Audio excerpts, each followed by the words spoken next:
নমস্কার বন্ধুরা, তোমরা সবাই কেমন আছো? তো দেখো, আজকে আমি নিয়ে চলে এসেছি। আজকে বানাবো ডিম কষা। দেখো, ডিমগুলো ভালো করে সুন্দর করে আমি সেদ্ধ করে নিয়েছি, নিয়ে একটু নুন হলুদ মাখিয়ে নিয়েছি।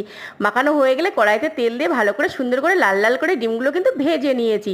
ভাজাটা আমার প্রায় হয়ে এসছে। ভাজাটা হয়ে গেলে আমি এবার কড়াইতে দিয়ে দিয়েছি একটু তেল, তারপরে দিয়ে দিয়েছি গোটা জিরে, তারপরে পেঁয়াজ কুচি, তারপরে দিয়েছি টমেটো কুচি, দিয়ে ভালো করে কিন্তু ভেজে নিতে হবে। ভাজাটা আমার প্রায় হয়ে গেলে তারপরে দিয়ে দেবো একটু আদা বাটা, জিরে বাটা, রসুন বাটা আর কাঁচা লঙ্কা বাটা, আর দিয়ে দেবো স্বাদ মতো নুন আর পরিমাণ মতন হলুদ, দিয়ে ভালো করে কিন্তু কষিয়ে নিয়েছি। কষানোটা হয়ে গেছে, তারপরে আমি এবার ডিমগুলো দিয়ে একটু ভালো করে কষিয়ে নেবো। কষিয়ে একটু হালকা পরিমাণ মতন জল দিয়ে দিতে হবে।